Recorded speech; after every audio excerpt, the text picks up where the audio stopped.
God is dead. Yeah, God is dead, and he remains to be dead, and we have killed him. This is what Nietzsche said, and many people have till this date misunderstood it in many ways. He literally never meant that God is dead or some divine person has been killed by us. But he instead meant a very deep thing, a very realistical thing about humans. As we were starting to outgrow of religion. How? Because initially, religion used to give us a proper bias of morality. That this is wrong, this is right, and you will face your sins in the hell, and whatever the good deeds you do, you will go to heaven. And so there's this beautiful morality concept in the world, which we were staying by. This is the entire creation process that we have been programmed that this is the story of God, this is the way the world has been created, and XYZ. And with upcoming science, technology, and our more understanding about the world and philosophy and enlightenment, we have sort of come to the answer that there was no God. And so, instead of going towards the atheism side, Nietzsche started to question himself that if there is no God, there is no moral compass that we have anymore, there is no certain meaning that we have to follow. If my life is in my control now and there is no God who has written my life for me, then my life is in my control, and then it just means that nothing matters. And if nothing matters, whatever you do today, whatever you are about to do tomorrow, whichever thing you are discussing about, nothing matters. At the same time, this also gives a big reason to whatever you do, it matters. Very beautiful concept. And today we are about to learn about this, how Nietzsche came up with nihilism, how Nietzsche came up with the last man, how he came up with the overman, how he came up with the eternal resurrection. We are going to about discuss everything in this. What if you reoccur the life again and again? What if there's no meaning to life? Then what do you do with life? Do you just or you find some other way? That's what we are about to discuss. Now, many people call Nietzsche nihilist, but this is not the true way to describe nihilism or to describe Nietzsche, because Nietzsche found out that the world was about to go in a collapse of meaning. He sort of just predicted it, that when we are coming up with reasoning, when we are coming up with logics, when we are coming up with new types of scientific arguments about God and his creation and how the moral compass doesn't exist and there's no God controlling us, and we have our life in own hands, this sort of creates a question mark. Then what are humans supposed to live? What is the moral yes, no, good, evil? What is correct? What is wrong? And is life in my control? Then whatever I do, nothing matters, right? If I kill someone or if I go and do some glorious act, nothing matters because there is no good, there's no evil, there's no reward, there's no punishment. And so, this moral compass, when it just broke down, Nietzsche realized that man would be left with a void of meaningless.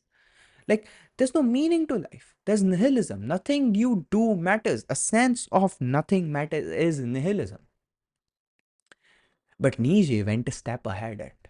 And he said that if nothing matters in this world, then whatever we do starts to matter. If there is no inherent meaning to life, if we are not given down a blueprint that this is your meaning to life, then we can create our own. We have now the choice, we have now the freedom that we can create our own moral compass. We can understand this life. We can create our own life, create our own meaning that we want to follow that might change the world. And that's how Nietzsche came up with this beautiful concept, right? About one day he was just like thinking, and this is like a very hypothetical concept about eternal recurrence. Okay, let's say there's a hypothetical condition that there is a devil, he comes, sits by your side, and he says, you are about to live this life again and again, again and again, again and again to eternity. You have to live the same life again and again. Then the man, me, falls in question. Oh, do I want to live this life again and again for thousands and thousands and thousands and eternity? Do I want to live this life again? Or no?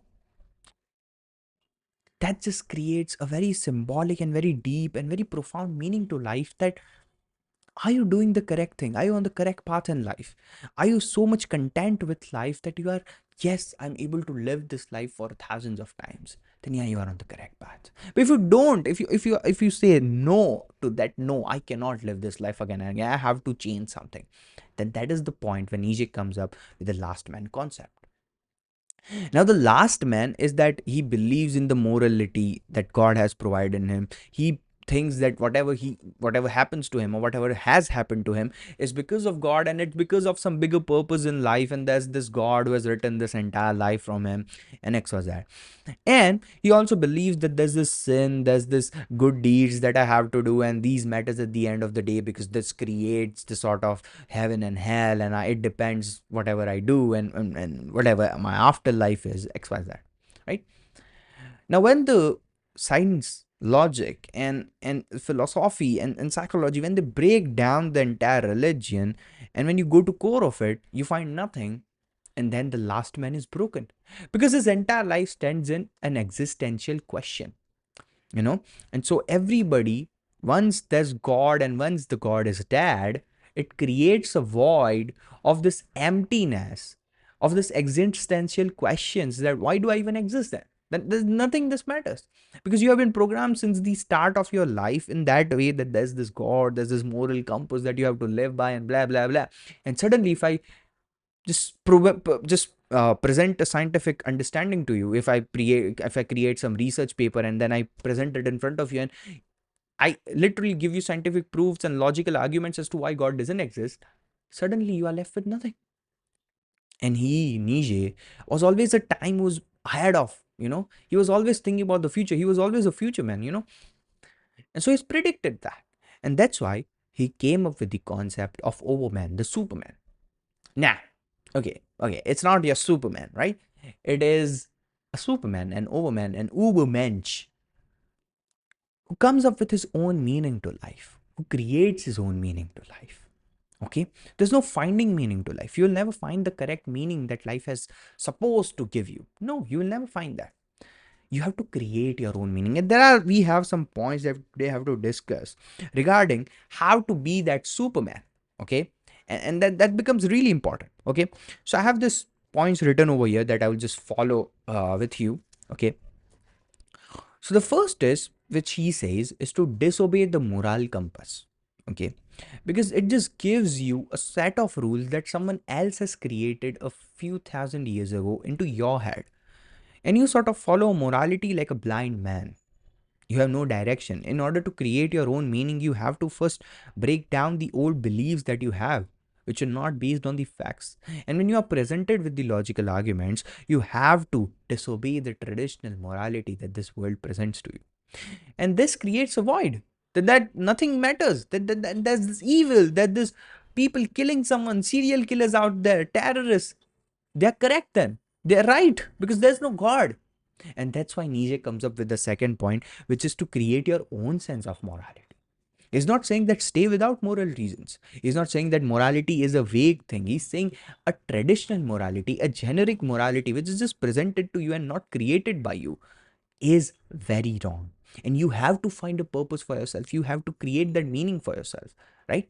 And that's why he says to create your own sense of morality. Now, we'll discuss how to do that just right now. Just wait a few minutes. Now, the third point, which becomes very important, that comes to that he says, is to live artistically, live aesthetically, live like a music composer. Okay, what does he mean by this? Is that life, when you say it is it, when you are creating your meaning, and when you say that life is artistical, it means you are the creator.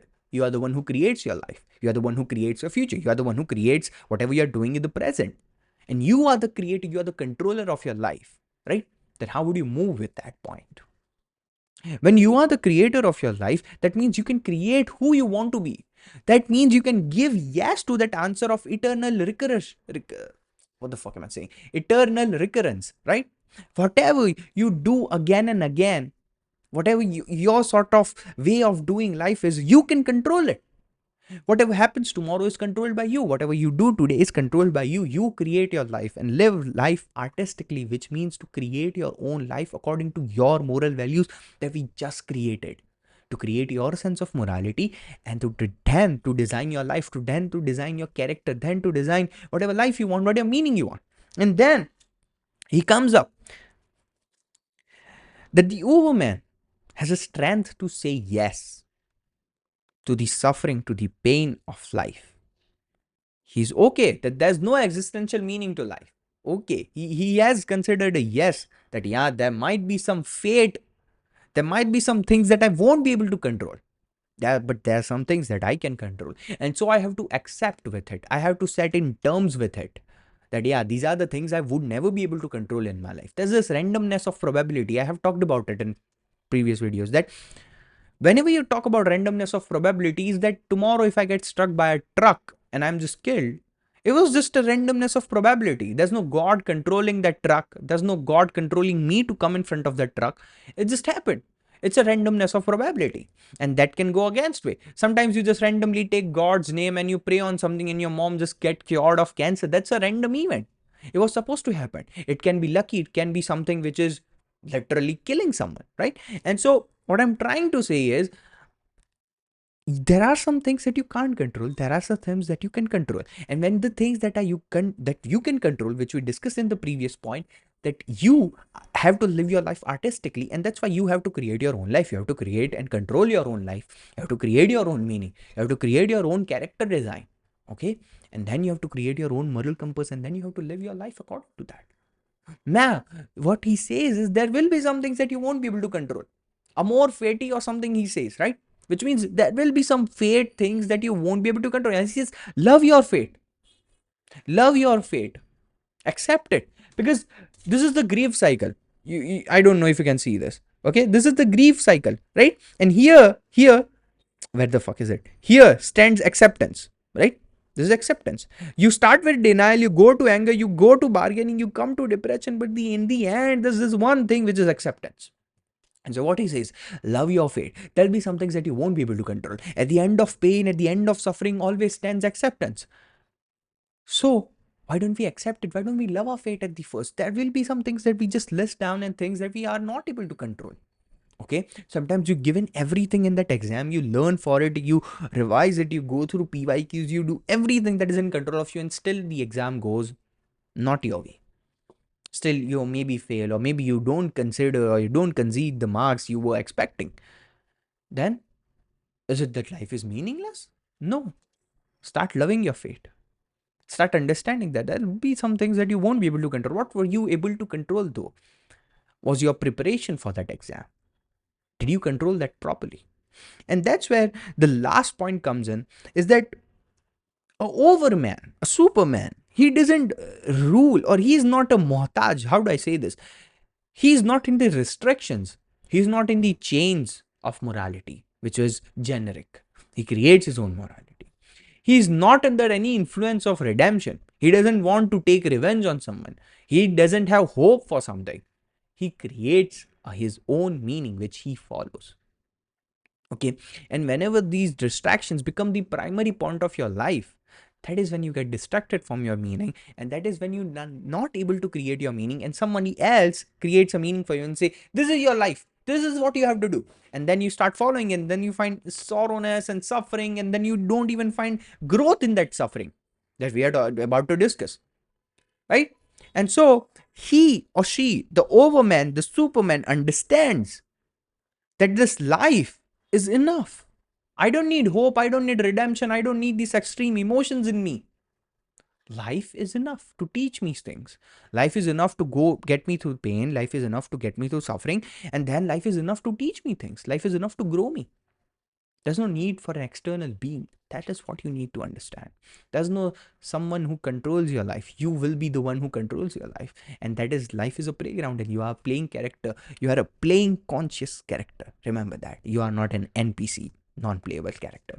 Okay, now moving to the next points. Okay, now, in simple words, what did Nietzsche say? Okay, in simple words, okay, we need to understand, because about meaning, Nietzsche becomes very important, because he was the I mean, I can give you a bunch of few points that, oh, write down the 5 goals that you have in life, but it won't matter to you. That's not a thing that would stick to you. If even if you take 1% of these things, you would be changing your life by thousands of percentage. Thousands of percentage. Yeah, that was a good analogy. So what I mean is 10x your difference in life. Okay. Anyways, what I'm trying to say is, Nietzsche, what he first say is that there is No one in the universe that cares. There's no one, there's no eternal being, or there's no someone above everything who cares about anything. Okay, the universe doesn't care. Okay, so there's no inherent meaning to life. You're not provided with a blueprint since the day you were born that you have to do this, this is your purpose. No, there's no meaning to life. And even if you feel that there's a meaning to my life, it's because of some generic morality, it's because of some generic compass or bias in which you are living. And there's this generic meaning that someone has created me and I'm about to die and I'm about to afterlife. And there's this entire fear mongering structure. But you're not about to discuss that. Second, morality is man made, which you have to understand is that there was no God who created it. Morality was always man made, right? Boom. You have to break through this generic morality and create your own morality. He's not saying that go on a rampage. If you understand that, that's the biggest problem, because an Austrian painter in World War II, let's say Nietzsche's word were a bit scrambled up, Nietzsche's word were a bit played with, that created the Austrian painter who destroyed the world in World War II. Yeah, it was Nietzsche somewhere or the other, and it was because his words were scrambled up, his thoughts were not in the order he wanted to. And even people still this day claim that his thoughts were changed. His sister literally wrote things and got in the anti-Semitic or something like that. She just kept on writing things which he never meant to write. Yeah, that's how your biggest villain of this century was created. I mean, the last century was created. Boom. And so Nietzsche's words are very two-sided sword type. You know, if it goes this way, it's very good. If it goes this way, it might affect you. And that's why I'm saying is when he says morality is man-made, which means don't fall to this bullshit morality that people are trying to say that after you die there'll be things matter. No, things matter in this life. And that's why you have to face things in this life. You have to accept your suffering in this life. That's what he's trying to say. This is what matters, right? And whatever you live your life, that is what matters. There's only one life, live it. That's what he's trying to say. And so create your own morality and understand that the morality you have been trying to spoon fed from the birth is actually just a generic way of seeing how humans should be and how morality should be, and it might have benefited times. And so create your own moral compass. Okay, another thing is most people usually cling to the comforting lies. And what does it mean is because let's say there are lies that sort of makes me happy. Humans always lie. Some lies make them happy, so they lie again and again. But an overman understands that I don't want any comforting lies. I want the brutal truth. Yeah, I don't want happiness which is coming from a lie. I would love to accept a brutal response which is truth, right?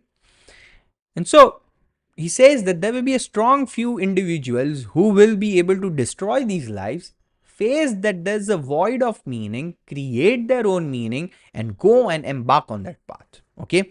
And so people have understood Nietzsche in a very wrong manner, which I said that people considered him a nihilist, that he sort of explained the thing that there's no meaning to life. But no, Nietzsche actually understood it way before his life, way before, he was a man of future. So he realized, he predicted there will be a fall of religion, there will be a fall of morality. And that's why it becomes important that human creates his own morality, creates his own understanding of the world, and then stands by those principles, creates his own meaning, and lives a life that he is willing to live, right? And that's why he said that there is actually a need of meaning and you have to create it. Now, as nothing matters, everything will start to matter.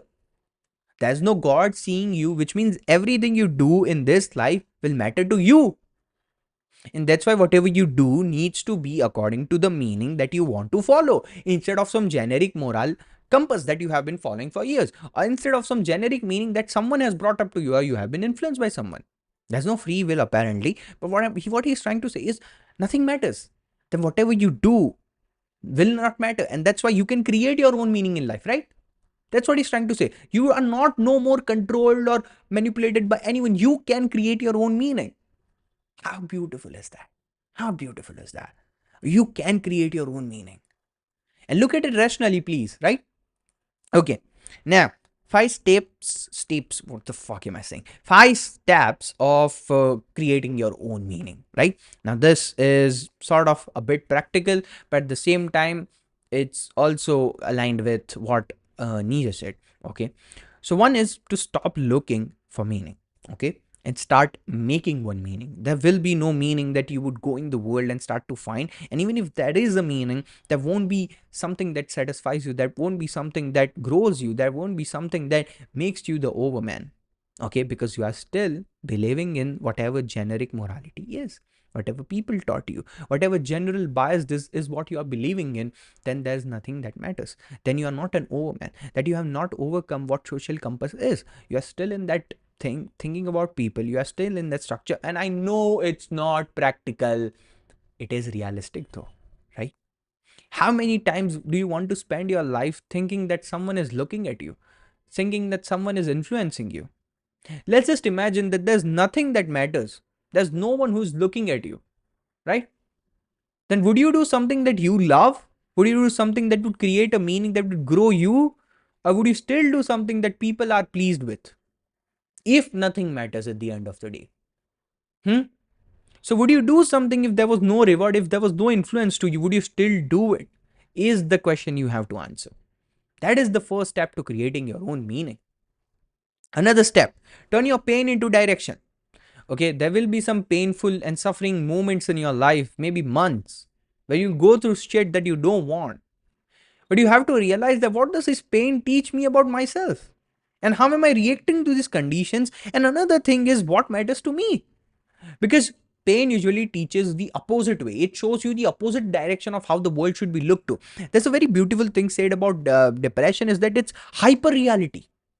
Many people like Andrew Tate and many bullshit self-help gurus would say that depression isn't real. You just earn money and then boom, depression will go out of your life. No, depression is actually hyper reality. That's the best way to understand it. That's the simplest way I can say it. Beauty of depression is that a man who's normal as me, I might not be seeing the world in the way that have realistically a depressed mind would see it. And I promise you this, a depressed mind sees the world more real than you see. And that's why it's Nietzsche says it. Nietzsche, as I said, Nietzsche was a man ahead of his time. And he says it that you will have to look through your pain and understand what matters to you. Why are you doing these things in your pain? And you will have to realize there is the hidden meaning. But when it comes for me, okay, when I was creating these videos, I was unsatisfied. I was just creating because I had to create it and blah, blah, blah. I set these vague ass rules for me and XYZ, right? I wanted to create a story and XYZ, which was influenced by a few people I saw. Okay. And so when I understood my meaning, when I was going through the pain, I realized that maybe this pain is the meaning.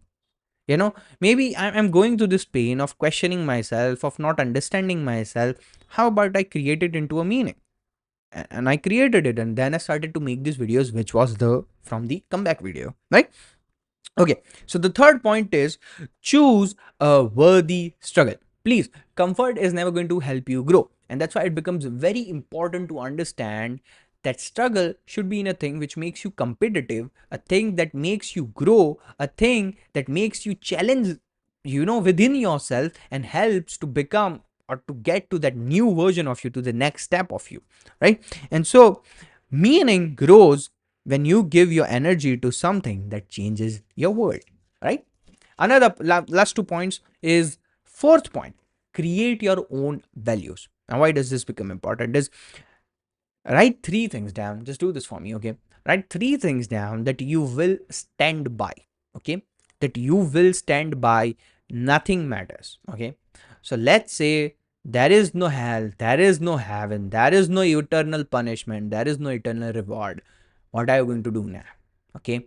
There's no one going to reward you, there's no one going to punish you, anything, nothing matters, right?